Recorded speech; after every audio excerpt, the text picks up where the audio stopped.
Amigos do nosso programa, que há tanto vem aqui antenado com o que acontece no mundo, no Brasil, em São Vicente, e muitas vezes acontecem coisas em nossa vida que nos surpreendem. Principalmente quando você observa que aquilo ali não vai dar, não vai avançar mais. Que aquilo ali que está acontecendo com aquela pessoa não vai mais lhe surpreender. E eu estou falando isso para o bem. Não vai fazer nada de algo que possa, poxa vida, ratificar a sua consolidação como líder. Somente no âmbito político. No âmbito político tem muito disso. Tem vezes que as pessoas vão ficando para trás e não conseguem mais se antenar. Eu estou falando isso do presidente Lula. Dito isso, eu estou falando do presidente Lula. É impressionante a capacidade do presidente Lula, né, se aproximando aí dos seus 80 anos, mas com a capacidade de raciocínio e de visão de mundo tremenda. Eu digo a você, né, sem nenhuma espécie de que eu não sou de bajulação, eu também não sou, mas aquilo que é bom, principalmente no âmbito político, das lideranças políticas, eu já falei muito aqui que eu admirava demais os discursos de Marco Maciel, gostava demais das palavras de Roberto Magalhães, todo esse pessoal de direita, né, Joaquim Francisco, aqui de Pernambuco, né, apesar de muitas coisas controversas, eu gostava muito de Antônio Carlos Magalhães, quando ia para a tribuna, Jorge Bonhoeffer, eram pessoas que pensavam o Brasil de maneira diferente. Delfim Neto gostava, apesar de ter sido um ministro da ditadura, ministro de Fazenda e Planejamento, mas tinha uma visão de mundo tremenda, tinha uma visão de concepção de mundo tremenda, né, naquilo que se poderia proteger o país.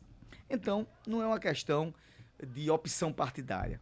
Mas tem certas coisas que a gente não pode, né? Você pode até não gostar do Lula, você pode até dizer que não votou nele. Isso não tem problema nenhum, porque faz parte do processo democrático, você opta por seus líderes, mas você dizer que ele não é reconhecido que ele não é reconhecido e ele não representa e que ele não representa uma fala de interferência e que tem uma caixa de ressonância mundial, você está enganado. Você está enganado. Então, e eu digo a você com muita tranquilidade, eu me senti orgulhoso de ser brasileiro, na última terça-feira. Eu me senti de ser brasileiro novamente na última terça-feira, de ser representado pelo presidente Luiz Inácio da Silva, porque foi para o discurso da ONU, lotado, todas as representações da ONU estavam lá, atentos ao discurso dele, um discurso que foi que simplesmente foi referência mundial, um discurso que reverberou, né, de uma concepção assim que ninguém estava assim abismado, porque ele foi lá na ferida, falou dos problemas, não foi agressivo, não atacou, mas disse tudo, né? Falou da questão do multilateralismo que está se acabando, né? Da questão do reforço da democracia, né? Então, que você observa principalmente, os principais jornais do mundo deram repercussão em primeira página ao presidente Luiz Inácio Lula da Silva. E ele fez por onde e ratificou isso. Ratificou isso. E dentro desses discursos tem uma coisa interessante que ele falou, que eu achei muito interessante, sobre o autoritarismo. Ele diz: o autoritarismo se fortalece quando há omissão frente às arbitrariedades. Veja só, gente, que palavra. O autoritarismo, ele só faz se fortalecer quando há omissão frente às arbitrariedades. É aquela velha deixa. Se o bem não aparece, o mal toma conta de tudo. Se o bem não se faz, o mal toma conta de tudo. E um outro parágrafo tremendo que diz que quando a sociedade internacional vacila na defesa da paz e da soberania e do direito, as consequências são trágicas. É aquela velha deixa. Aqueles que podem pacificar ficam lá só olhando o trem passar. Em todo o mundo, e aí um parágrafo interessante, ele fala que em todo o mundo, forças antidemocráticas, e é verdade, tentam subjugar as instituições e sufocar as liberdades. Esse é o ponto. Não, liberdade de expressão, a gente quer do meu jeito. A gente tá vendo o que está acontecendo nos Estados Unidos. Você acha que os Estados Unidos está ainda no processo de liberdade de expressão e democracia ampla? Quem fala agora do presidente é caçado, é demitido até. Só é ver os principais jornais. Aqui você pode falar do presidente. Aqui você pode criticá-lo. O direito das concessões de TV e de imprensa não são subjugados, não. E ele fala que esse ataque sem precedentes também acontece no Brasil. Mas só que o Brasil optou por resistir e defender sua democracia. E a gente tem feito isso. Não é à toa que os movimentos que aconteceram nas principais capitais do Brasil derrotou a PEC da blindagem. Derrotou a PEC da bandidagem. Onde alguns, e um nicho de alguns escolhidos, teriam direitos de tudo, deveres de nada. Porque só quem ia ter dever era a população. Eu participei disso domingo, muito emocionado. Uma força popular tremenda nas ruas. Dizendo não. Não é assim dessa forma, não. Sem bandeira partidária. Gente de direita, gente de esquerda, mas estava lá, olha, tudo tem um limite, não é assim não. E na quarta-feira, o Senado literalmente enterrou a PEC da blindagem. Por isso que o presidente disse, a gente optou por resistir. Ele tinha visto os movimentos que aconteceram no domingo. E defender sua democracia. Reconquistada, sabe quanto, gente? Há 40 anos de governos ditatoriais. E aí ele falou uma coisa tremenda também, que ele disse, falsos patriotas que arquitetam e promovem publicamente ações contra o Brasil. Ele mentiu? Quem é que hoje vive arquitetando coisas contra o Brasil? A família Bolsonaro. E ao invés de fazer uma luta, dizer, olha, o governo Lula está errado, nós vamos combater e vamos derrotá-lo, porque esse não é o caminho para melhorar a vida das pessoas, não. Preferiu conspirar, colocando, né, a figura de um outro presidente em outro país contra o próprio Brasil. Mas nós não fomos subjugados e nós não baixamos a cabeça.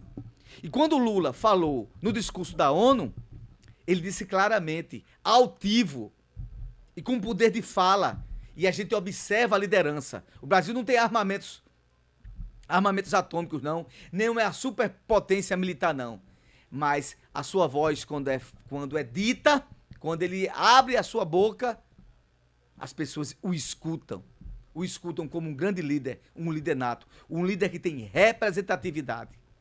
Não é à toa que Lula, logo no início, quando começou o massacre lá contra a população civil da Palestina, ele disse, olha, nós pontuamos aqui que o Hamas é um grupo terrorista e o que ele fez é inaceitável. Eles devem ser punidos.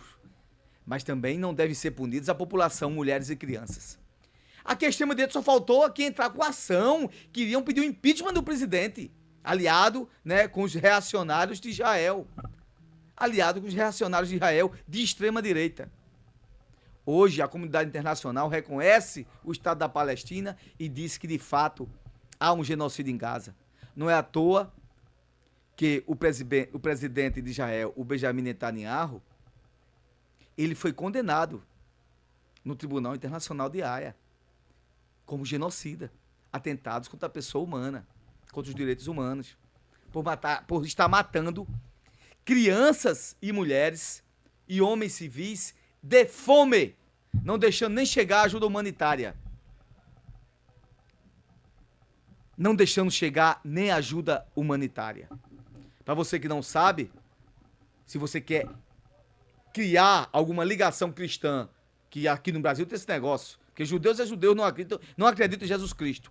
O percentual de cristãos na Palestina é maior do que em Israel.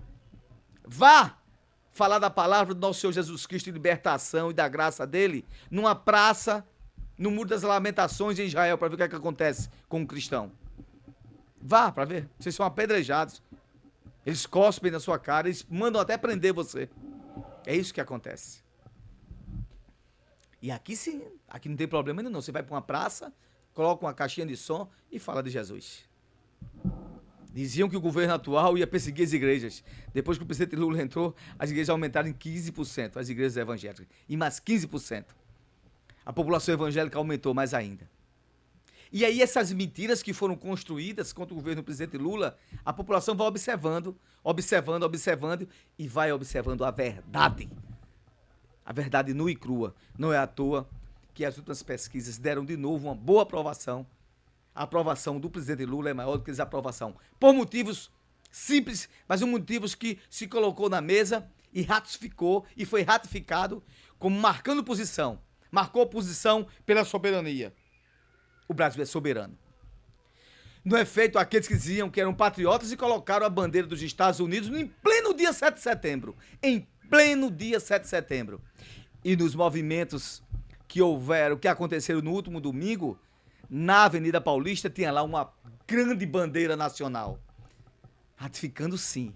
Não somos falsos patriotas, somos patriotas de verdade. Então é isso que eu estou falando. É isso que eu estou falando, um grande líder, um líder que defende um país, um líder que você pode até não gostar dele, mas um líder que está lá lutando para que o Brasil seja melhor, independente de quem votou nele e de quem não votou. Então hoje, esse comentário é para ratificar a liderança, a altivez, e hoje eu me sinto representado. Hoje eu me sinto representado. Representado por um líder que orgulha o sentimento de ser brasileiro verdadeiramente. Esse é o programa Fala Jadiel, o programa que leva para você mais informação para formar a sua opinião. Daqui a pouco a gente volta com Tássia e Sr. Lee, nosso Eliel.